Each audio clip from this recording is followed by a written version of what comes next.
باللہ من الشیطان الرجیم بسم اللہ الرحمن الرحیم۔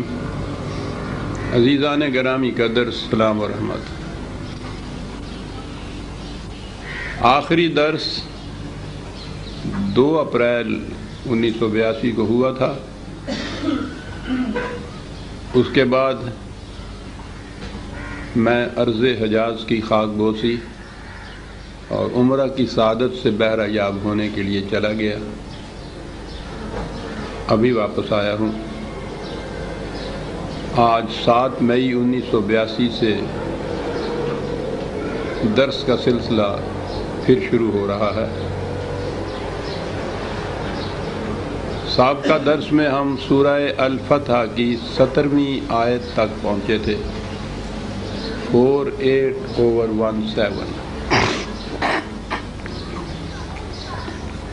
اسی سورہ کی 18ویں آیت سے درس کا آغاز ہوگا، لیکن چونکہ درمیان میں قریب 1 مہینہ کا انقطاع ہوا ہے، تو پس منظر کو سامنے لانے کے لیے مختصراً عرض کر دوں کہ سورہ الفتح کا تعلق صلح حدیبیہ سے ہے۔ نبی اکرم صلی اللہ علیہ وسلم ہجرت کے بعد مدینہ تشریف لے گئے۔ حج ابھی فرض نہیں ہوا تھا، لیکن عرب تو شروع سے ہی حج اور عمرہ ادا کیا کرتے تھے۔ نبی اکرم صلی اللہ علیہ وسلم کے قلب مطہر میں یہ آرزو بار بار مچلتی تھی کہ کعبہ جسے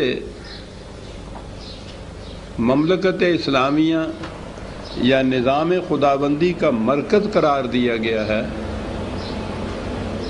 اسے مخالفین اسلام کے قبضے یا تحویل میں تو نہیں رہنا چاہیے۔ مرکز کو تو بہرحال اسی نظام کی تحویل میں ہونا چاہیے جس کا وہ مرکز ہے۔ قرآن نے بڑے حسین انداز میں یہ بات کہی ہے کہ ہم دیکھتے تھے کہ کس طرح تو اے رسول للچائی ہوئی نظروں سے بار بار آسمان کی طرف تکتا ہے، اور ہم نے یہ کہا تھا کہ یہ ایسا ہوگا۔ نظام کا مرکز تو اہل نظام کے ہاتھوں میں ہی ہونا چاہیے، لیکن معیشت کے پروگرام کے مطابق تو ہر بات اپنے وقت پر جا کر ہوتی ہے۔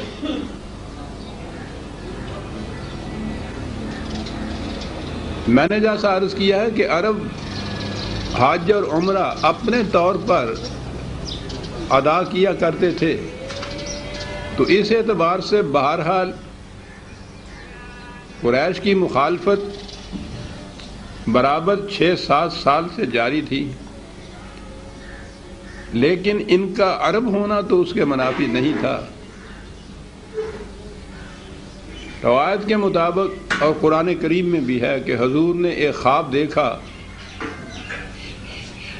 کہ آپ مکہ تشریف لے گئے ہیں، وہاں حج یا عمرہ کر رہے ہیں۔ سن 6 ہجری میں ذی قعدہ کے مہینہ میں آپ نے ارادہ فرمایا کہ مکہ چلیں اور وہاں اگر حج نہیں تو کم از کم عمرہ تو کر آئیں۔ یہ خبر سن کر صحابہ کی ایک کثیر جماعت ساتھ تیار ہو گئی۔ آپ تشریف لے گئے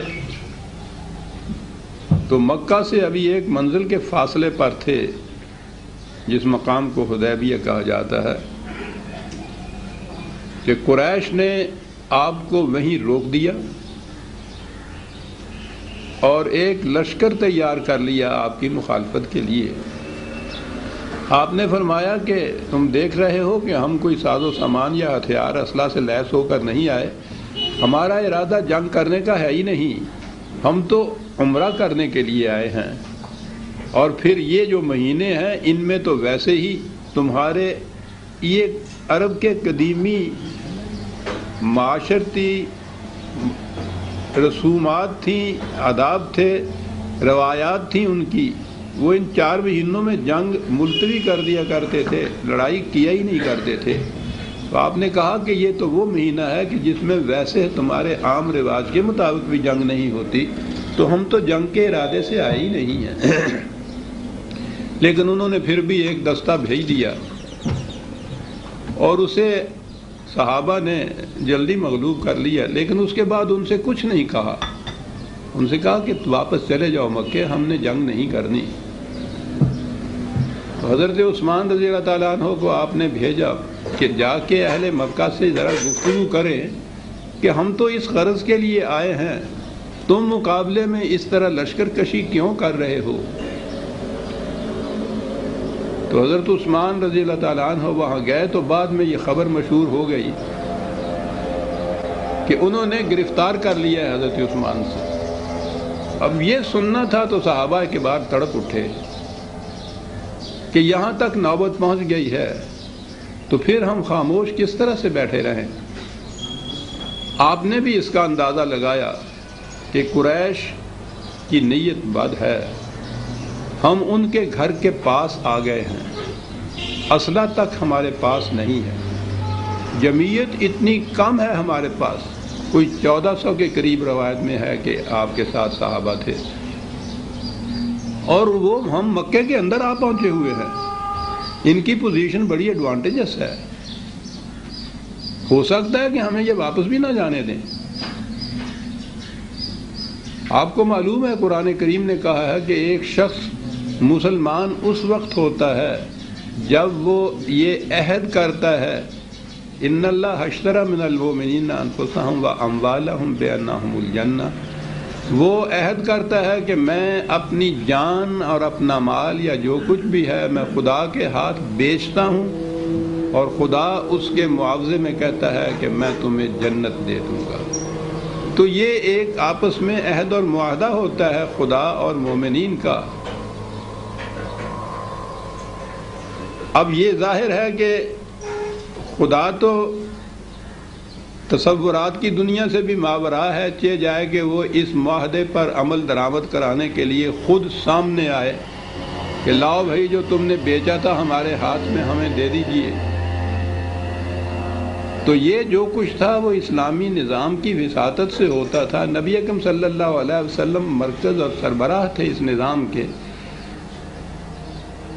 حضور نے اس وقت جو روایت میں ہے کہ ایک شجرہ، وہ ایک درخت، اس کے نیچے بیٹھے تھے اور آپ نے یہ کہا کہ دیکھو بھائی وہ جو تم لوگوں نے معاہدہ کر رکھا ہے خدا سے جان اور مال دینے کا، تو مال تو وقتاً فوقتاً دیتے ہی رہے ہو، آج وقت آ گیا ہے کہ یہاں جان دینی پڑے گی، تو آؤ وہ جو تمہارا معاہدہ ہے اس کی تجدید کرو۔ بیچ دینے کے لیے بیع کا لفظ آتا ہے اور یہیں سے لفظ بیعت ہے، تو وہ بیعت جسے کہتے ہیں اس کے لیے نبی اکرم صلی اللہ علیہ وسلم نے کہا کہ تجدید کرو اپنے اس معاہدے کی جس کی روح سے تم نے بیع کر دیا ہوا ہے اپنی جانوں کو اور مال کو خدا کے راستے کے لیے۔ تو اس تجدید بیعت کا ذکر قرآن کریم نے کہا ہے، کیا ہے۔ یہ آیت تو پہلے گزر چکی ہے، آیت 10ویں آیت میں یہ چیز یہاں آئی تھی کہ ان الذین یبایعونک انما یبایعون اللہ۔ کیسے بلیغ انداز میں بات قرآن کرتا ہے کہ اے رسول یہ صحابہ تمہارے جو تمہارے ہاتھ پہ ہاتھ رکھ کے بیعت کی تجدید کر رہے تھے، یہ تم سے یہ بیعت نہیں کر رہے تھے، در حقیقت یہ خدا سے بیعت کر رہے تھے، اور ان کے ہاتھ کے اوپر جو تمہارا ہاتھ ہوتا تھا اس بیعت کی توثیق کے لیے، پختہ کرنے کے لیے، یہ تمہارا ہاتھ نہیں تھا، آن بہاف آف اللہ جسے ہم کہتے ہیں، تم خدا کی طرف سے اس بیعت کو لے رہے تھے، اس لیے یہ ان کے ہاتھ کے اوپر خود اللہ کا ہاتھ تھا۔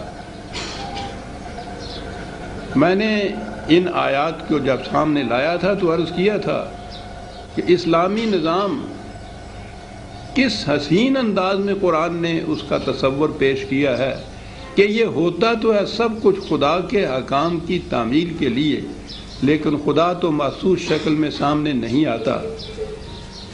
محسوس شکل میں جو کچھ کرنا ہوتا ہے وہ اسلامی نظام کرتا ہے، اسلامی نظام کا سربراہ یا مرکز جو ہے وہ کرتا ہے۔ تو اسے قرآن نے یہ کہا یہ ہے کہ یہ ان کے ہاتھ پر اے رسول تمہارا ہاتھ نہیں تھا، خدا کا ہاتھ تھا۔ تو گویا یوں خدا جو میں نے عرض کیا ہے کہ جو تصور اور تخیل سے بھی بالا تر ہے، محسوس طور پر اس کی شکل یہ ہوتی ہے کہ وہ نمائندہ خدا کے نظام کا، وہ خدا کے بہاف پہ یہ سب چیزیں کرتا ہے، اس لیے اسے خدا کی چیزیں کہا جاتا ہے۔ تو وہاں یہ کہا تھا کہ وہ جو بیعت کر رہے تھے تمہارے ہاتھ کے اوپر، وہ در حقیقت خدا تھا جو ان سے بیعت لے رہا تھا۔ تو انہوں نے جانیں دے دینے کی بیعت وہاں کی، اور اب 18ویں آیت ہمارے سامنے ہے جس سے آج درس کا آغاز ہو رہا ہے کہ لَقَدْ رَضِيَ اللَّهُ عَنِ الْمُؤْمِنِينَ إِذْ يُبَايِعُونَكَ تَحْتَ الشَّجْرَةِ۔ کیا بات! یہ جماعت مومنین جو اس درخت رضوان کے نیچے حدیبیہ کے بیعت کر رہے تھے تمہارے ہاتھ پہ رسول، اب ان کے لیے ہے لقد رضی اللہ۔ عام ترجمہ تو ہمارے ہاں رضی اللہ کا یہی کیا جائے، اللہ راضی ہو گیا ان سے، اور بلکہ جو پورا فکرہ ہے وہ تو ہے رضی اللہ عنہم ورضوا عنہ،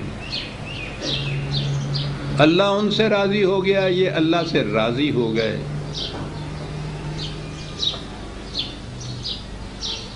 یہ راضی ہو جانے سے کہ تصور سے بات صحیح سمجھ میں نہیں آتی۔ اللہ راضی ہو گیا ان سے۔ آپ جانتے ہیں راضی تو وہ ہوتا ہے پہلے کہیں جھگڑا ہوا ہو، کوئی غصے میں ہو، پھر اس کو منا لیا جائے۔ تو ہمارے ہاں تو یہ لفظ اس طرح استعمال میں ہوتا ہے نا کہ وہ راضی ہو گیا۔ اب خدا تو انسانی جذبات سے ماورا ہے، وہ نہ خوش ہوتا ہے، نہ ناراض ہوتا ہے، نہ غصے میں آتا ہے، نہ ان الفاظ کے اعتبار سے راضی ہوتا ہے۔ راضی تو وہ ہوتا جو پہلے بگڑا ہوا ہو کسی سے، خدا تو ان سے بلند اور ماورا ہے ان چیزوں سے۔ یہ میں سمجھتا ہوں کہ عظیم ترین جو ایک ادھر جماعت مومنین یا مومن کو جو بھی اللہ کے اس پیمانے پہ پورا اترے، اور سب سے بلند ترین اللہ تعالیٰ نے جو شرف کی بات کہی ہے وہ یہ کہی ہے، اس کا مفہوم اگر ہم آہنگ ہونا آپ کہیں تو عربی زبان کے قاعدے کی روح سے بھی یہ صحیح ہے۔ جو چیزیں یکسر ایک دوسرے سے ہم آہنگ ہو جائیں ان کے لیے وہ یہ لفظ بولتے تھے۔ تو یہ ہے کہ یہ لوگ وہ ہیں کہ جو یکسر ہم آہنگ ہو گئے ہیں مشیت خداوندی سے، پورے کے پورے اس کے ساتھ یہ ہم آہنگ قوانین خداوندی سے۔ اور خدا نے جو وعدہ کر رکھا تھا کہ جب تم یہ کرو گے تو اس کے نتیجے میں ہماری طرف سے یہ ہوگا، تو وہ پورے کا پورا ان کے حال سے ہم آہنگ ہو گیا۔ دونوں طرف سے یہ کوئنسیڈنس جو ہے ایک دوسرے کے ساتھ ہو جانا، یہ ہے جس کو راضی ہو جانا کہتے ہیں۔ اور صحابہ کبار کے متعلق تو قرآن کریم نے مختلف مقامات پر یہ دہرایا ہے، اور میں سمجھتا ہوں کہ اس سے بلند ترین کوئی اور شرف نہیں ہو سکتا جو خدا کسی کے متعلق یہ کہے کہ وہ اللہ ان سے راضی ہو گیا، وہ اللہ سے راضی ہو گئے۔ صحابہ کبار کے شرف و مجد کے متعلق قرآن کریم کی آیات بھری پڑی ہیں، اور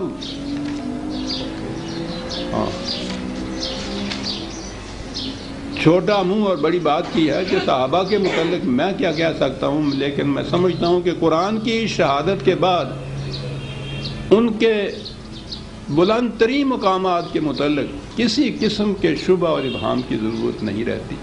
بار بار قرآن دہراتا ہے، میں نے متعدد بار اس کے متعلق پیش بھی کی ہیں آیات، پھر دہرائے دیتا ہوں چونکہ یہ بات پھر سامنے آ گئی ہے۔ صحابہ میں کون کون سے گروہ شامل ہیں جن کے متعلق قرآن نے یہ سند دی ہے، یہ شہادت دی ہے کہ والذین آمنوا وہاجروا وجاہدوا فی سبیل اللہ والذین آووا ونصروا اولئک هم المؤمنون حقا لہم مغفرۃ ورزق کریم۔ وہ لوگ کہ جنہوں نے ہجرت کی خدا کے راستے میں اور پھر مسلسل جد و جہد کرتے رہے اس نظام کے قائم کرنے میں اور استحکام میں یا اللہ کے راہ میں جسے کہتے ہیں. ایک طرف تو یہ مہاجرین آ گئے جو ادھر سے آئے تھے، اور وہ جنہوں نے مدینے میں ان کو پناہ دی، ان کی مدد کی، جنہیں انصار کہا جاتا ہے. تو سارے صحابہ دو ہی حصوں میں تعارف کی غرض سے، ان کے اندر یہ کوئی تفریق، جماعتی تفریق نہیں تھی. اور وہ جو پوچھو نہیں کہ ہم اس قرآن کے ساتھ بھی کیا کچھ کیا جا رہا ہے. اور پچھلے دنوں کسی صاحب نے یہ کہا تھا کہ ہم تو لکھتے ہیں نا کہ قرآن میں پارٹی بازی یا فرقہ بندی شرک ہے، امت واحدہ ہے، اس میں نہ سیاسی پارٹیاں ہو سکتی ہیں نہ مذہبی فرقے ہو سکتے ہیں. تو ایک صاحب نے اس کی تردید میں یہ لکھا تھا کہ ہو کیوں نہیں سکتے. آپ دیکھیے کہ صحابہ کبار دو سیاسی پارٹیوں میں بٹے ہوئے تھے، مہاجر اور انصار. اللہ اکبر. یعنی قرآن نے ان کے تعارف کے لیے یہ بات کہی ہے کہ وہ جو مکہ سے مدینے کی طرف آئے وہ مہاجر تھے، مدینے میں جنہوں نے ان کو پناہ دی، ان کی مدد کی، ان کی انصار کہا ہی اس لیے گیا ہے. اس سے پیشتر نہ وہ مکے والے مہاجر کہلاتے تھے، نہ یہ مدینے والے انصار کہلاتے تھے، اور نہ ہی آپس میں یہ دو پارٹیاں تھیں کہ وہ الیکشن میں ایک دوسرے کے آمنے سامنے کھڑے ہوا کرتے تھے. بہرحال یہ باتیں اب کیا کی جائیں. سینہ تمام داغدار، پنبہ کجا کجا نے ہم، دور ایسا ہے. صحابہ کے بار قرآن کہتا ہے کہ ان میں سے جو ہجرت کر کے آئے یا مدینے کے انصار جنہوں نے ان کی مدد کی، ان تمام کے متعلق قرآن کہتا ہے اولئک ھم المؤمنون حقا. اس سے بڑا سرٹیفکیٹ عزیزان من کیا ہو سکتا ہے کہ خدا کہے کہ یہ پکے اور سچے مومن یہ ہیں. مومن حقا، خود خدا ان کو یہ کہہ رہا ہے ان کے ایمان کے متعلق کہ مومن، دیکھیے جی روکیے، مومن حقا ان کے متعلق کہہ رہا ہے. 8/74، 8/74.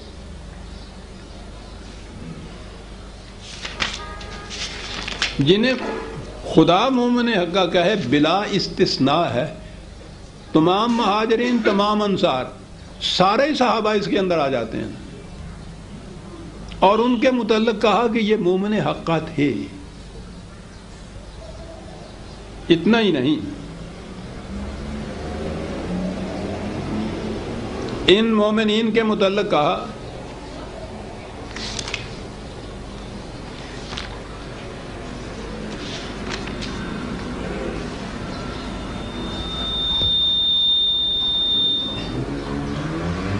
یہ ذہن میں خیال آ سکتا تھا کہ ایک تو وہ تھے کہ جو شروع میں ہی ہجرت کر کے آ گئے، ایک وہ تھے جو بعد میں ان کے ساتھ آ کے شامل ہوئے.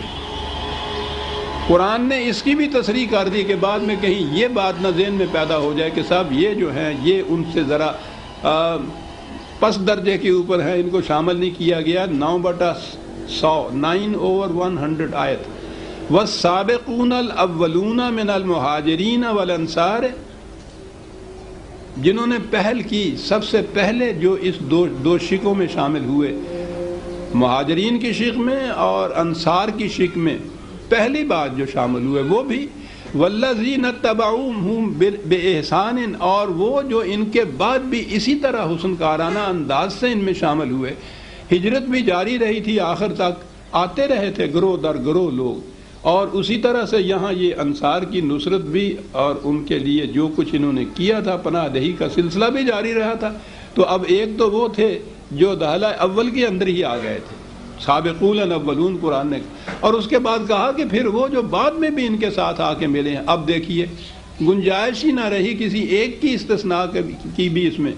اس قدر قرآن نے جامع طور پر کمپریہنسولی یہ بات کہہ دی کہ وہ جو پہلے جو آئے، جو بعد میں بھی ان کے ساتھ آ کے ملے. اور یہاں ہے وہ لفظ آیا کہ رضی اللہ عنہم ورضوا عنہ، یکسر ہم آہنگ ہو گئے یہ مشیت خداوندی سے خدا کے انعام و اکرامات جو تھے وہ ان سے ہم آہنگ ہو گئے، اور اس کا نتیجہ خود ہی بتا دیا کہ اس کے معنی کیا ہیں۔ وَأَعَدَّ لَهُمْ جَنَّاتٍ تَجْرِي تَحْتَهَا الْأَنْهَارُ خَالِدِينَ فِيهَا أَبَدًا ذَلِكَ الْفَوْزُ الْعَظِيمُ۔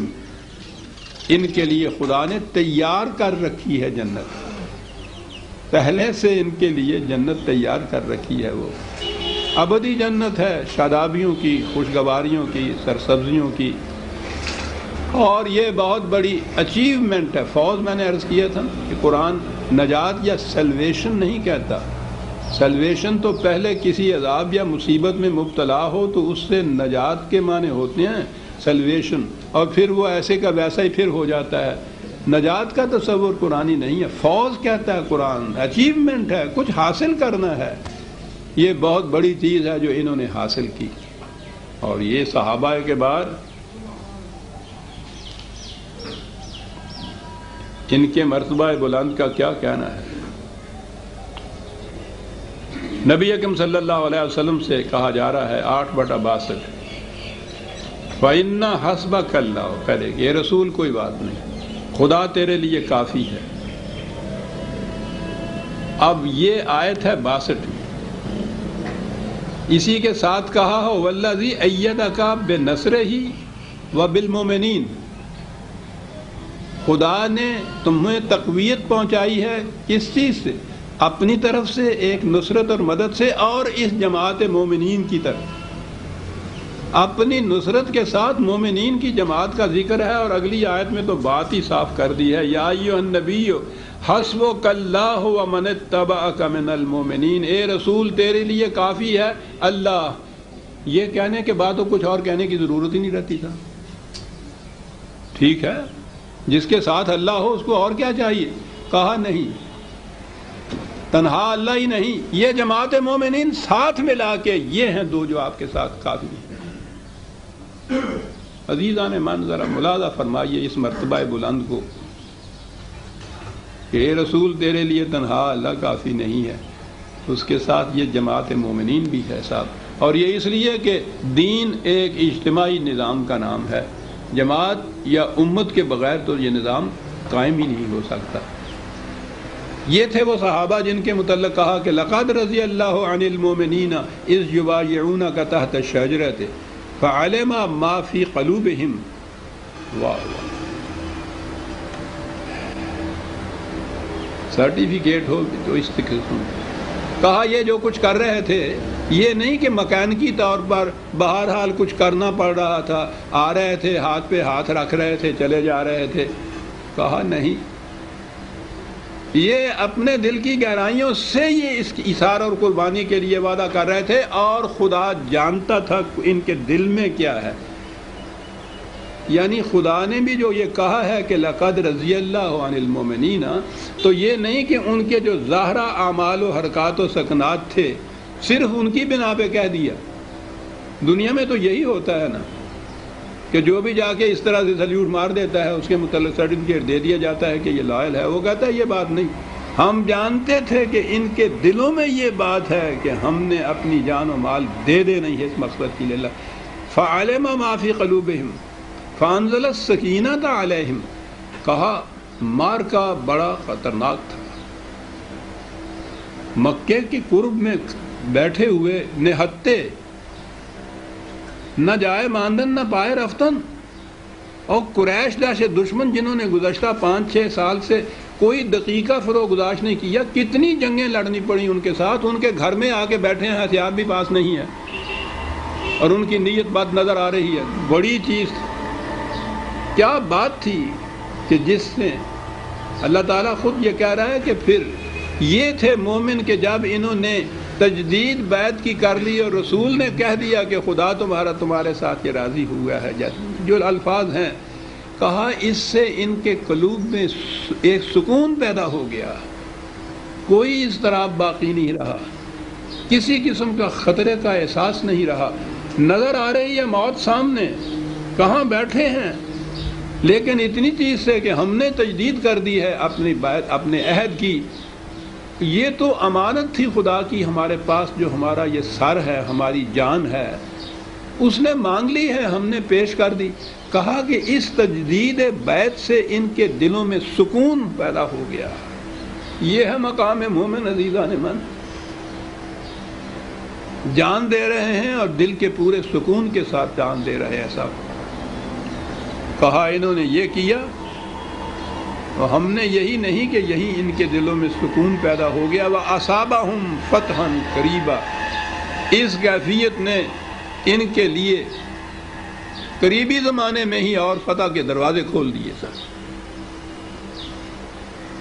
یعنی جنگ نہیں یہاں ہوئی تھی، لیکن یہ جو انداز تھا ان کا کہ اتنے مہیب خطرے کے زمانے میں اپنی جانوں کو لے کے یہ حاضر ہو گئے، واقعی اس سے قریش کے دل پر بھی جو اثر ہوا تھا وہ اگلے ہی سال جب آئے ہیں فتح مکہ کے لیے، وہی قریش جنہوں نے 7 سال تک 300 میل کے فاصلے پہ جا کے، میں عزیزان من کبھی پھر عرض کروں گا کیا کچھ دیکھ کے آیا ہوں میں وہاں جا کے یہ عظمت جو ہے اس انقلاب کی جو حضور اور حضور کے ساتھیوں کے ہاتھوں برپا ہوا تھا، بے نقاب ہو کے مشہود طور پر سامنے آ جاتی ہے. 40 سال تک میں لکھتا رہا ان مقامات اور ان انقلابات کے متعلق، وہ سارا کچھ میں نے دیکھا اب کہ وہ محض اپنے تصور کی، خیالات کی یا مطالعاتی معلومات کی بات تھی. آنکھوں سے دیکھنے کے بعد جو کیفیت ہوتی ہے وہ ویسے نہیں حاصل ہوتی. وہاں اس انقلاب عظیم کی حقیقت جو تھی وہ مشہود ہو کے سامنے آ جاتی. اللہ اکبر. تو یہ جو چیز تھی ان کا کہا، یہ ان کا یہ ایکشن، انہوں نے دیکھا کہ اس قدر مہیب خطرے کے عالم میں جس جماعت کی یہ کیفیت ہے کہ وہ بڑھ چڑھ کر اپنی جانیں پیش کر رہے ہیں اور نہایت پرسکون ہے، کوئی اضطراب نہیں، کوئی پریشانی نہیں، کوئی انتشار نہیں، کوئی قلب میں خوف کا کسی قسم کا اثر تک نہیں ہے. انہوں نے کہا کہ اس جماعت سے کون ہے دنیا کے اندر جو اس جماعت کے اوپر غالب آ سکتا ہے. یہ تھی جس نے یہ بظاہر صلح حدیبیہ، قرآن کریم میں الفتح اس کا نام ہی اس صورت کا اس لیے رکھا ہے. فتح کے معنی وکٹری نہیں ہوتی، بلکہ فتح کے معنی ہوتا ہے کامیابیوں کے دروازے کھول دینا. ان کے اس کردار کے مظاہرے نے کامیابیوں کے دروازے کھول دیے صاحب ان کے اوپر. بلا جنگ کیے ہوئے مکہ فتح ہو گیا، وہ بعد کی بات ہے. اور یہ قریبی جنگ اس کے بعد تو یہودیوں کے ساتھ ہوئی تھی بیعت رضوان کے بعد. بہت بڑی جنگ تھی اور بہت بڑا فتنہ تھا جس کو ختم کر دیا گیا، نکال ہی دیا گیا ان کو وہاں سے. وَمَغَانِمَ كَثِيرَةً يَأْخُذُونَهَا، اور بہت کچھ غنیمت جسے کہتے ہیں، مال غنیمت. یہ یاد رہے کہ جنگ و جدال عرب کے معاشرے کا جز بن چکی ہوئی تھی، اور اس کی وجہ یہ تھی کہ ان کے پاس ذریعہ رزق کوئی تھا ہی نہیں، وہاں پیدا ہی کچھ نہیں ہوتا. اور اس زمانے میں کوئی امپورٹ ایکسپورٹ جسے آپ کہتے ہیں اس کا تصور ہی نہیں ہو سکتا تھا. وہاں کچھ پیدا نہیں ہوتا. قرآن نے کہا ہے وادی غیر ذی زرع، اور وہاں جا کے پتہ چلتا ہے کہ غیر ذی زرع وادی ہوتی کیسی ہے. ہم نہیں یہاں تصور کر سکتے دیدہ جماعت، کچھ پیدا نہ ہو جہاں. تو ان کے لیے ذریعہ معاش جو تھا یہ مال غنیمت ہی تھا جنگوں میں. اسی لیے وہ ہمیشہ لڑتے پھرتے رہتے تھے اس نے. اور یہ غنیمت کیا ملتی تھی؟ خود لفظ غنیمت جو ہے غنم کے معنی بکریاں ہیں. تو ان کے پاس ہوتا کیا تھا جو ان کو ملتا تھا جنگ میں؟ ادھر کی بکریاں ادھر لوٹ کے لے آتے تھے، ادھر کا کچھ ادھر چلا جاتا تھا. یہ تھا جنگ کا جذبہ محرکہ اسلام سے پہلے ان عربوں کا. اسی لیے وہ جنگ کرتے تھے. اسلام کا انقلاب جو لایا گیا، حضور نبی اکرم صلی اللہ علیہ وسلم کی تعلیم و تربیت نے جو پیدا کیا، پہلی بات یہ تھی کہ مال غنیمت کی تقسیم انفرادی طور پر نہیں ہوتی تھی. پہلے یہ تھا کہ جو سپاہی جو اس کے ہاتھ میں آ جائے وہ اس کا مالک ہوتا تھا. اور اس کے بعد حکم یہ تھا کہ جو کچھ کسی کو ملتا ہے لا کر یہاں جمع کر دے اور آپ ہٹ کے کھڑا ہو جائے. یہ ایک جذبہ محرکہ جو عرب کی گٹھی میں پڑا ہوا تھا جنگ کے لیے، پہلی ہی ہدایت کے مطابق اس کو ختم کر دیا. اب مال غنیمت جذبہ محرکہ رہا ہی نہ. کوئی سپاہی اس کے بعد سوئی تک اپنے پاس خود نہیں رکھتا تھا مال غنیمت میں۔ جو آپ کو یاد ہے میں نے کہا تھا مدائن جب ایران کا دارالخلافہ فتح ہوا ہے تو وہاں سے حضرت عمر بن عاص نے وہ کچھ فتوحات ملی تھی وہاں سے مال غنیمت، اگر آپ اسے کہیں ایران کی ہزارہ سال کی تہذیب و تمدن کے خزانے، وہ تو اس کی تفصیل پڑھنے کی ہے جو کچھ وہاں سے ملا تھا۔ وہ اتنا بڑا قالین تھا، اٹھایا ہی نہیں جاتا تھا ان سے، عربوں کو کیا معلوم تھا قالین کس کو کہتے ہیں۔ تو وہاں سے یہ جو آیا ہے تو انہوں نے ساتھ خط لکھا تھا خلیفۃ المومنین حضرت عمر رضی اللہ تعالیٰ عنہ کی خدمت میں کہ آپ یہ کچھ دیکھ رہے ہیں، اسے دیکھنے کے بعد ہی آپ اور وہاں کے جو ہمارے خط میں لکھا تھا کہ جو کچھ میں بھیج رہا ہوں اسے دیکھ کر آپ بھی اور وہاں ہمارے دوسرے بھائی جو ہیں وہ بھی یقیناً محو حیرت ہو جائیں گے۔ عربوں نے کبھی یہ چیزیں دیکھی تک نہیں کہ جائے کہ وہ ان کے مالک اور قابض ہو جائیں۔ کہا اس سے بڑی چیز جو باعث مسرت ہوگی تمہارے لیے وہ یہ ہے کہ یہ تمام چیزیں ملک کے مختلف حصوں میں بکھری ہوئی تھیں، جہاں ان سپاہیوں کو دیکھنے والا کوئی نہیں تھا، وہاں یہ چیزیں ان کے ہاتھ آئیں اور کسی نے ایک سوئی بھی اپنے پاس نہیں رکھی، ہر چیز لا کے یہاں مرکز میں جمع کر دی۔ عمر تمہارے سپاہیوں کا یہ کردار اس مال غنیمت سے کہیں زیادہ قیمتی ہے۔ آپ نے وہ خط پڑھا، آنکھوں میں آنسو آ گئے، کہا کہ یہ لکھا ہے کہ تمہارے سپاہی اتنی دیانتدار ہیں۔ حضرت علی رضی اللہ تعالیٰ عنہ پاس کھڑے تھے، انہوں نے کہا کہ عمر تمہیں کچھ معلوم ہے کہ یہ سپاہی اس قدر دیانتدار امین کیسے بن گئے؟ یہ ان کا کریکٹر ہے کہنے کے نہیں، وہ اس لیے کہ تم امین اور دیانتدار ہو، جس قسم کا سربراہ ہوتا ہے اسی قسم کا اس کا لشکر ہوتا ہے۔ مسائل پہ مسائل حل کر جاتے ہیں یہ لوگ صاحب ایک ایک فکرے کے اندر۔ تو مال غنیمت بھی وجہ کشش نہ رہی ان سپاہیوں کے لیے، جذبہ محرکہ نہ رہا جنگ کے لیے۔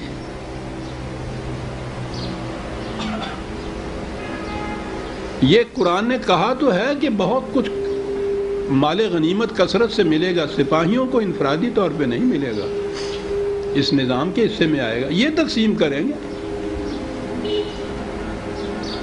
وَقَانَ اللَّهُ عَزِيزًا حَكِيمًا، میں نے عرض کیا تھا نا کہ قرآن کی آیات میں آخر میں جو اللہ کی صفات آتی ہیں وہ بڑی غور طلب ہوتی ہیں۔ جب یہ کہا کہ بہت سی فتوحات حاصل ہوں گی تمہیں، تو اس کے لیے تو ایک غلبے کے لیے قوت کی ضرورت ہوتی ہے نا۔ عزت کے معنی قوت ہوتا ہے عربی زبان میں۔ اب خدا کی صفت یہاں عزیز صفت لایا ہے قرآن، صاحب غلبہ ہے۔ جب مومن کے متعلق کہا رضی اللہ عنہ، وہ اس کے رنگ میں رنگے گئے تو صاحب غلبہ ہو گئے، یہ خود قوت ان کو مل گئی، یہ صاحب اقتدار ہو گئے۔ لیکن ان کا اقتدار دھاندلی اور دھونس کا اقتدار نہیں ہے، استبداد کا اور لا قانونیت کا اقتدار نہیں ہے۔ عزیز کے ساتھ حکیمن کہا ہے صاحب۔ حکمت ریشنلزم کو کہتے ہیں، جو چیز دلائل پر مبنی ہو، شواہد پر مبنی ہو، وہ ساتھ حکیم ہے۔ کہ غلبہ ہے دھاندلی کا نہیں ہے، وہ غلبہ کہ جس کو استعمال کیا جائے گا برہین و دلائل و بصیرت و شواہد کی روح سے۔ یہ ہے نظام اسلامی۔ دو قرآن کی خدا کی دو صفتوں کے اندر دو اکٹھا کر دیا جائے تو اسلامی نظام بن جاتا ہے۔ اسے عزیز بھی ہونا چاہیے، اسے حکیم بھی ساتھ ہونا چاہیے۔ وعدکم اللہ مغانم کثیرۃ تاخذونھا فعجل لکم ھذہ، یہ وعدہ کیا ہے خدا نے تمہارے ساتھ کہ چلو تم بہت مغانم کثیر ملیں گے، تمہیں غنیمت کثیر ملیں گے، اور بہت جلدی بھی یہ چیز تو جلدی مل جائے گی جو ابھی ہم نے کہی ہے۔ یہودیوں کے خلاف خیبر کی جنگ جو تھی بہت بڑی جنگ تھی۔ بڑی بات یہ وَكَفَّ أَيْدِيَ النَّاسِ عَنْكُمْ، کہا یہ مال غنیمت تک کی بات نہیں ہے، اس سے ہوا یہ ہے کہ اس کے بعد کسی کو اس کا حوصلہ نہیں پڑے گا کہ تمہارے خلاف ہاتھ بھی اٹھا سکے، تم محفوظ رہو گے ان بڑی بڑی دشمنوں کی طاقتوں سے۔ تو یہ بہت بڑی چیز ہے، کوئی کسی کے ان کے خلاف ہاتھ تک اٹھا نہ سکے۔ اور یہ کس طرح سے یہ چیز ہو؟ یہی نہیں کہ وہ اتنے زیادہ ان کی قوتوں کو ایسا توڑ دیا جائے کہ ان میں ہمت ہی نہ رہے ہاتھ اٹھانے کی، یہ بات نہیں۔ قرآن کریم نے یہ پچھلی صورت جو گئی ہے ہمارے سامنے، سورہ محمد 47ویں صورت، اس کی 4تھی آیت میں یہ کہا یہ تھا کہ حتیٰ تضع الحرب اوزارہا، یہ تمہیں جنگ کا سلسلہ صرف اس وقت تک جاری رکھنا ہے جب کہ کیا الفاظ ہیں قرآن کے؟ جنگ میں ایک تو جو فریق مخالف ہوتا ہے، دشمن ہوتا ہے، دشمن کی فوج ہوتی ہے، وہ ہتھیار رکھ دیتی ہے تو ان کی شکست ہوتی ہے، تو ایک تو صرف وہ فوج ہتھیار رکھتی ہے۔ کہا کہ تمہیں یہ جنگ کا سلسلہ جاری رکھنا پڑے گا تاں کہ لڑائی خود اپنے ہتھیار رکھ دے۔ قرآن ایسا کہو ایجاز جسے کہتے ہیں نا، کہ چھوٹی سے چھوٹے کم از کم الفاظ کے اندر اتنی عظیم چیز، لڑائی اپنے ہتھیار رکھ دے، دشمن تو رکھے گا ہی، جنگ اپنے ہتھیار رکھ دے صاحب۔ اور واقعی جنگ نے ہتھیار رکھ دیے تھے اس کے بعد۔ وَلِتَكُونَ آیَةً لِّلْمُؤْمِنِينَ، یہ بات جو ہم کہہ رہے ہیں کہ اس نظام، ان قوانین کی اطاعت کا نتیجہ یہ ہوگا، یہ جب ہوگا تو یہ ان مومنین کے لیے نشانی بن جائے گا ہمارے دعوی کی صداقت کے ثبوت میں کہ واقعی خدا نے ٹھیک کہا تھا۔ اور اگلی بات ہے عزیزان مان، کیا بات ہے جو ہوتی چلی آ رہی ہے؟ فتوحات مسلسل، مغانم کثیر، انتہا یہ کہ دنیا میں کوئی ایسی طاقت نہ ہوگی جو تمہارے خلاف ہاتھ اٹھا سکے۔ یہ کیا چیز ہے؟ یہدیکم صراطا مستقیما، کہا وہ صراط مستقیم جس پر چلنے کی تم دعائیں مانگتے ہو نا نماز کی ہر رکعت میں، یہ ہے وہ صراط مستقیم جس پہ ہم تمہیں چلائیں گے۔ اللہ اکبر۔ جماعت مومنین کی صراط مستقیم ملاحظہ فرمائیے آپ، نماز کی ہر رکعت میں ہم اسے پڑھتے ہیں، اور ساری دنیا کے مغلوب اور مفتوح ہم بیٹھے ہیں۔ ایک عرب کے قریب یہ مسلمان مراکش سے انڈونیشیا تک ایک بحر زخار موجیں مارتا ہوا، اس سمندر کے اندر، لا انتہا سمندر کے اندر چڑیا جتنا ایک جزیرہ اسرائیل نے اپنا نہیں ہے غضب کیا ہے، دوسروں کی سہارے سے، دوسرے کی مدد سے قابض ہیں، یہ اتنا بڑا سمندر ان کا بال بھی کا نہیں کر سکتا، بد دعائیں دیتا ہے، گالیاں دیتا ہے، وہ بڑھتے چلے جاتے ہیں سارے۔ اور ہر نماز میں، ہر نماز کی رکعت میں اہدنا الصراط المستقیم کی دعائیں بھی مانگ رہے ہیں۔ یہ صراط مستقیم ہے جو قرآن نے بتایا۔ وَأُخْرَى لَمْ تَقْدِرُوا عَلَيْهَا، کہنے لگے یہ تو تازہ تازہ باتیں ابھی ہم کہہ رہے ہیں کہ یہاں یہ بھی ہوگا، اور اس کے بعد بہت کچھ ابھی اور باقی ہے۔ قرآن نے تو یہ کہا ہے کہ تم اس میں، اس معاشرے میں یا اس جنت میں جو چاہو گے ہوگا، جو مانگو گے ملے گا۔ انتہا ہے یہ، لیکن وہ انتہا تو ہمارے پیمانے کی ہے، اور اس کے بعد ہے وَلَدَيْنَا مزید، اور ہمارے پاس اس سے بھی زیادہ کچھ اور ہے۔ یعنی جو تم چاہو گے ہوگا، جو مانگو گے ملے گا۔ انسانی ذہن اس سے آگے جا نہیں سکتا۔ کہا ہمارے پاس اس سے بھی زیادہ ہے۔ اس سے زیادہ کیا؟ کہا کیا تمہارا ذہن، کیا تمہاری مانگ، کیا تمہاری آرزو، وہ تو بڑی محدود ہیں۔ ہم جانتے ہیں کہ زندگی کی اگلی ارتقائی منزل میں تمہاری ضرورتیں، تمہاری خواہشات کیا ہوں گی، ہمارے پاس اس کے لیے بھی ہے۔ کیا بات ہے اس دینے والے کی، جو چاہو گے ہوگا، جو مانگو گے ملے گا، اور اس سے زیادہ بھی ہے ہمارے پاس کچھ اور۔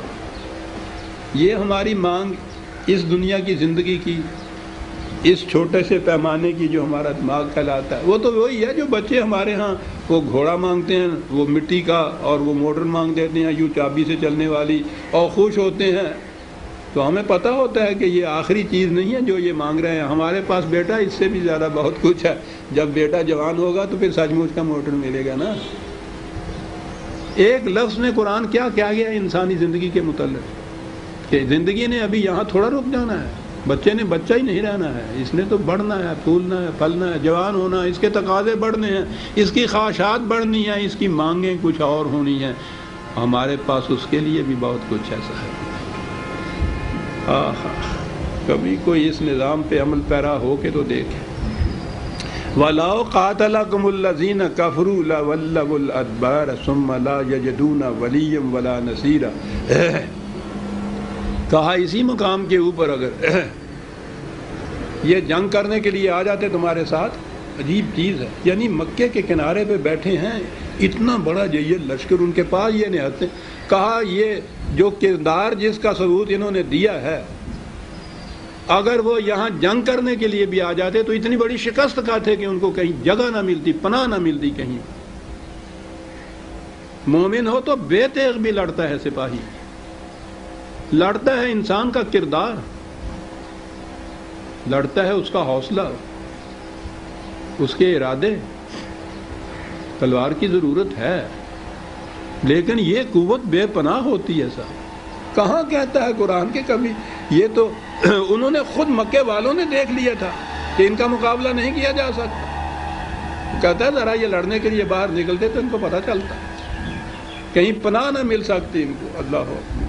اور کہا یہ کوئی ایسی بات نہیں ہنگامی سی کہ ہم نے اس واقعہ کے متعلق کہا ہے کہ ایسا ہو جاتا، کہیں اس قسم کے اسباب جمع ہو گئے تھے اتفاقی طور پر اور ایسا ہوا، کہنے لگے یہ بات نہیں ہے، سنت اللہ التی قد خلت من قبل وَلَن تَجِدَ لِسُنَّتِ اللَّهِ تَبْدِيلًا۔ یہ تو خدا کی ایک روش چلی آ رہی ہے شروع سے، اور اس میں کبھی تبدیلی نہیں ہوگی۔ آپ کو یاد ہے میں وہ جو لا کی ڈیفینیشن قانون کی ان کے ہاں ہے انگریزی زبان میں، سائنٹیفک چیز ہے وہ، اصل میں لا تو ان کے ہاں ہے ہی جو سائنس کے قانون کے مطابق چیز ہو، تو اس کی ڈیفینیشن یہ ہے نا کہ if then، اگر یہ ہو تو اس کا نتیجہ یہ نکلے گا، یہ تو ہوا، اور اس کے آگے انہوں نے جو لا بننے کے لیے جو کہا ہے if then always، کہ ہمیشہ ایسا ہوگا۔ پانی کو آگ پہ رکھو گے تو پانی گرم ہوگا، ہنگامی بات نہیں ہے، جب بھی رکھو گے ایسا ہوگا، تو یہ لا بن گیا۔ کہا یہ سب کچھ جو ہم نے کہا ہے اوپر، یہ ہنگامی اور اتفاقی بات نہیں ہے، if then تو ہو گئی بات کہ اگر اس قسم کی سیرت و کردار کا مظاہرہ کرو تو کوئی تمہارا مقابلہ نہیں کر سکتا۔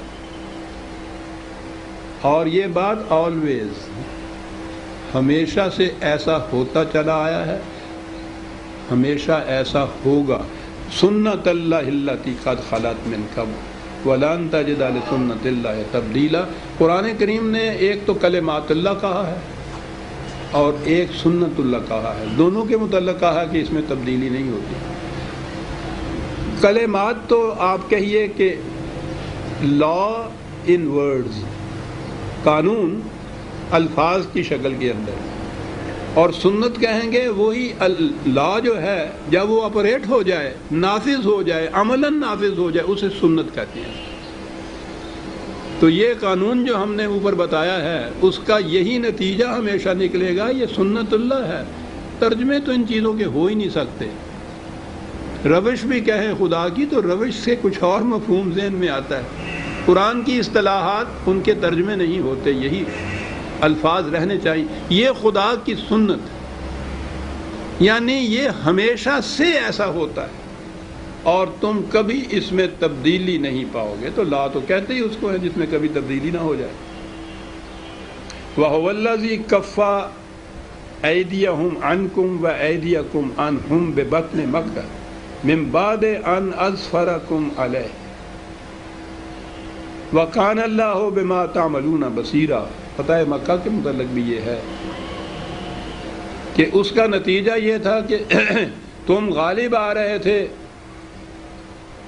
ہم نے تمہارے ہاتھ روک دیے کہ بس غالب آنے کے بعد جو سپاہی دشمن کی چھاتی پہ بیٹھا ہو اس کو کہنا کہ بس اس تعمیل کے لیے بڑے ہی دل گردے کی ضرورت ہے، کوئی اور جذبہ نہ ہو۔ ایک جذبہ تو یہ ہوتا ہے نا کہ جس نے، وہ دشمن بھی تو انتہائی کوشش کر رہا تھا نا اس کی جان لینے کے لیے، وہ محبت سے گلے ملنے تو نہیں آیا تھا. تو اگر یہ وہ مغلوب کر دیا ہے اس کو، تو اس کے بعد تو ویسے اس کا حق بھی پہنچتا ہے کہ اس کو قتل کر دے. ایسے وقت میں جب جس کو غلبہ حاصل ہو جائے اسے کہنا کہ نہیں تم نے نہیں کچھ کرنا. مقصد انسانیت کی جان لینا نہیں ہے، مقصد سرکشوں کی اس قوت کا توڑنا ہے جس سے وہ مظلوموں اور کمزوروں کے خلاف اپنی قوت استعمال کرنے ہیں. یہ ہے مقصد جنگ کا قرآن کی روح سے. تو جب اس کی قوت ٹوٹ گئی، مقصد حاصل ہو گیا، پھر اس کے گلے پہ چھری پھیرنے کا کیا فائدہ؟ وہاں روک دینا یہ جو ہے، یہ ہے مومن کا کردار کہ جہاں کہا جائے وہاں رک جائے وہ ساتھ. بڑی بات ان اسفر بعد ان اسفر علیکم وکان اللہ بما تعملون بصیرا. ہر بات کے بعد یہ چیز کہ ہم دیکھ رہے تھے کہ تم کیا کر رہے تھے.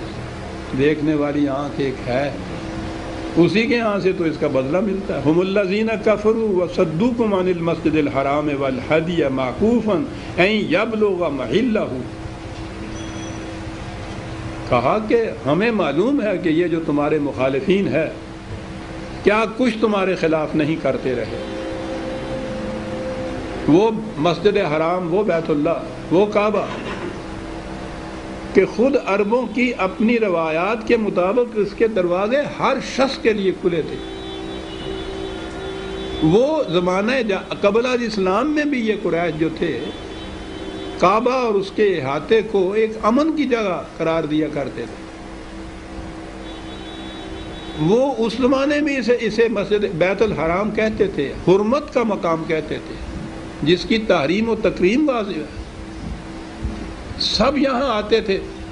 ایک دن حج کا تقریبی نہیں، 4 مہینے کے لیے جنگ انہوں نے بند کی ہوئی تھی. یہ پہلے سے چیز چلی آ رہی تھی. صاحب کہا کہ ان روایات کے حامل قریش جو تھے، اور یہ عرب اپنی روایات کے بڑے پابند تھے. یہ تمہارے معاملے میں قرآن کہتا ہے کہ تمہارے معاملے میں تو انہوں نے نہ کوئی رشتہ داری کے اصول کو قائم رکھا، نہ اپنی روایات کو باقی رکھا. انتہا کر دی مخالفت کی تمہارے لیے. انہوں نے اس مسجد حرام تک آنے کے راستے میں بھی رکاوٹیں بن کے مار گئے، جہاں کسی کو یہ نہیں روکتے تھے اس سے پیش تھے. انتہا تھی یہ مخالفت کی. حتیٰ کہ تم اپنے جو تحائف لائے ہو اپنے ساتھ، یہ جب آتے ہیں حج کرنے کے لیے تو بہت بڑا اجتماع ہوتا تھا، اور مکے والوں کے پاس تو اپنے کھانے کو بھی کچھ نہیں ہوتا تھا بیچاروں کو. تو قرآن نے یہ کہا کہ اتنے مہمان جو یہاں آ جائیں گے تو ان کی روٹی کا انتظام کیا ہوگا. ان آنے والوں سے کہا کہ تم اپنے ساتھ اپنا کھانے کا انتظام لاؤ. اور یہ آج بھی اس قسم کے علاقوں میں یہ گوشت ہی سب سے بہترین رزق کا سامان ہوتا ہے. اور پھر وہ اس قسم کا سامان، یعنی یہ ہے حکمت جس کو ہے کہ جس کو کہیں اٹھا کر لانے کی، لادنے کی، ٹرکس کی بھی ضرورت نہ ہو کہ اس میں لاد کے لائے. وہ کہا کہ ٹھیک ہے ان اونٹوں کو لے آؤ، ضرورت سے زائد کچھ اونٹ ساتھ رکھ لیا کرو، جب ادھر آؤ تو اس پہ مال تجارت لاد لیا کرو. یہ وہاں جا کے جب مال تجارت تم ان میں سے اتار دو گے تو یہ فالتو ہو جائیں گے نا.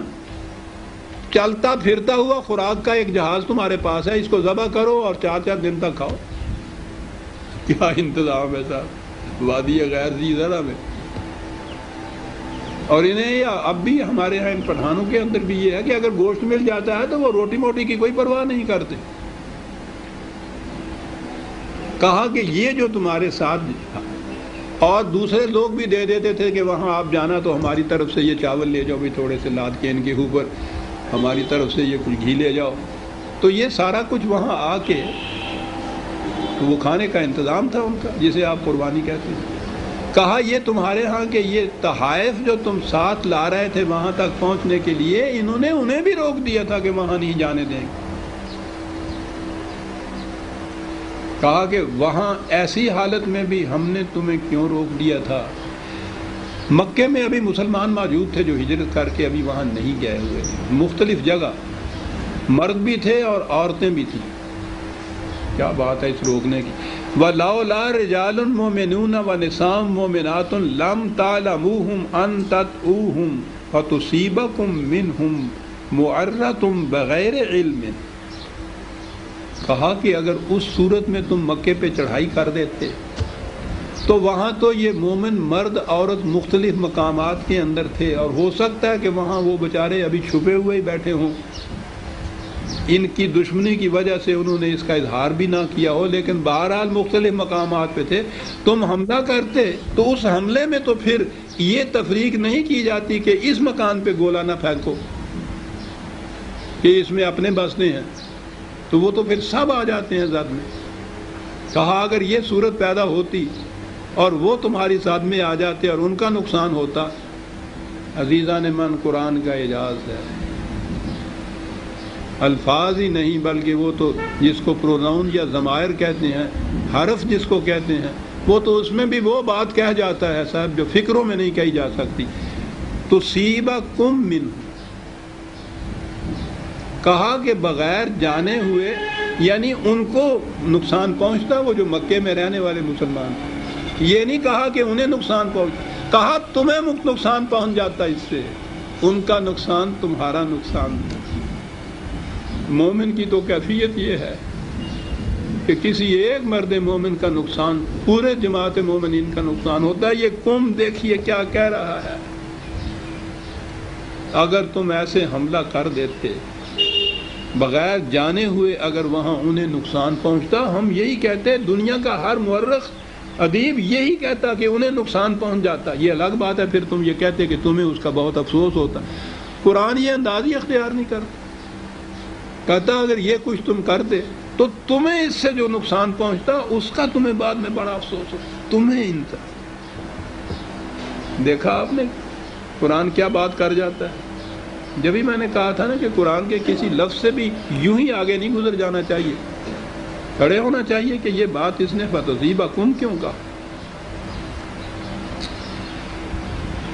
لِيُدْخِلَ اللَّهُ فِي رَحْمَتِهِ مَن يَشَاءُ، ہم نے جو تمہیں اس وقت روک دیا تھا کہ نہ حملہ نہیں کرنا، تو وہ اسی لیے تھا کہ خدا اپنے صاحبان رحمت کے نیچے رکھنا چاہتا ہے ان مومنین کو، تمہیں بھی اور انہیں بھی۔ تو بچا لیا ہم نے، انہیں بچا لیا ہم نے کہ تمہارے حملے کی وجہ سے نادانستہ ہی جو انہیں تکلیف پہنچتی اس سے بچا لیا، تمہیں اس سے بچا لیا کہ اس نقصان، ان کے اس نقصان کے بعد تم اسے اپنا نقصان سمجھتے اور اس کے اوپر تمہیں حرف ندامت ہوتا، اس سے بچا لیا اللہ نے تمہیں، یہ اس کی رحمت۔ لَوْ تَزَيَّلُوا لَعَذَّبْنَا الَّذِينَ كَفَرُوا مِنْهُمْ عَذَابًا أَلِيمًا۔ ہاں اگر ایسی صورت ہوتی کہ ان کو تم وہاں جو مومنین ہیں جو تمہارے مخالف نہیں تھے، دشمنوں میں سے الگ کر دیتے ایک طرف، تو پھر یہ ٹھیک تھا کہ باقیوں کے ساتھ تم جنگ کرتے، لیکن ایسی صورت تو نہیں پیدا ہوئی تھی، وہ تو بکھرے ہوئے انہی کے اندر تھے، اس لیے یہ کیفیت وہاں پیدا ہو جاتی، تو یوں ہم نے روکا تھا۔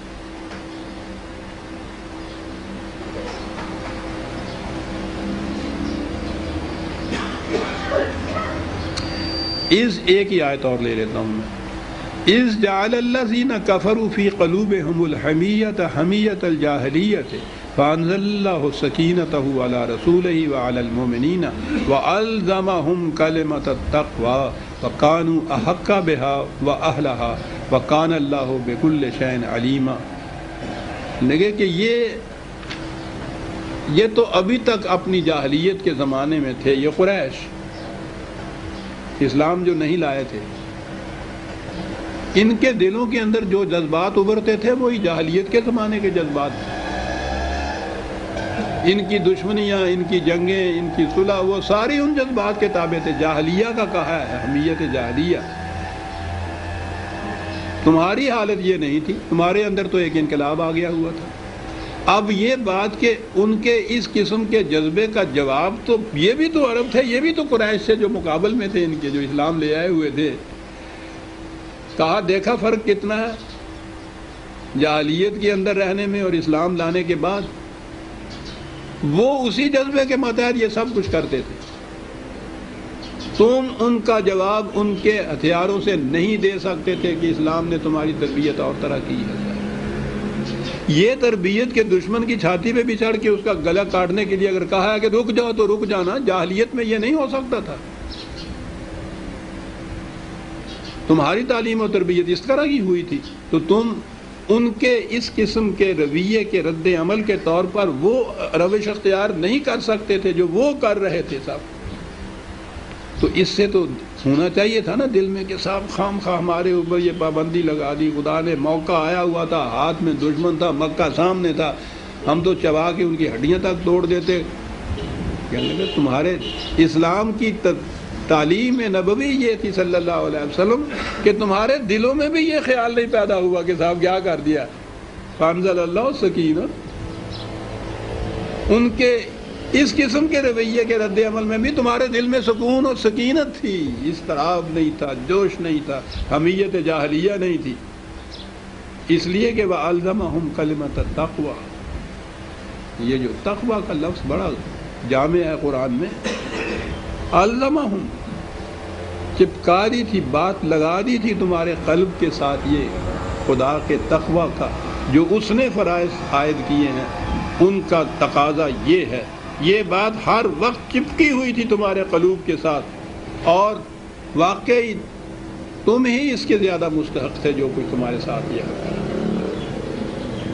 باقی رہا یہ کہ جو کچھ اس ایسے مواقع کو بھی اس قسم کی بات جو بظاہر نظر آتا ہے کہ ہمارے لیے نقصان کا باعث ہے, بالکل نہیں.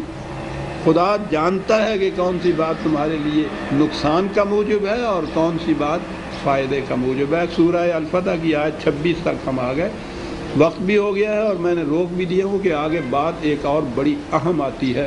حضور کا ایک خواب جس کے متعلق قرآن نے یہ کہا ہے کہ اس کو سچا کریں گے, تو وہ چیز اہمیت سے سمجھنے کی ہے. 27ویں آیت سے ہم آئندہ دیں گے. ربنا تقبل منا. ہاں جی, گرمی بڑھ گئی ہے, وقت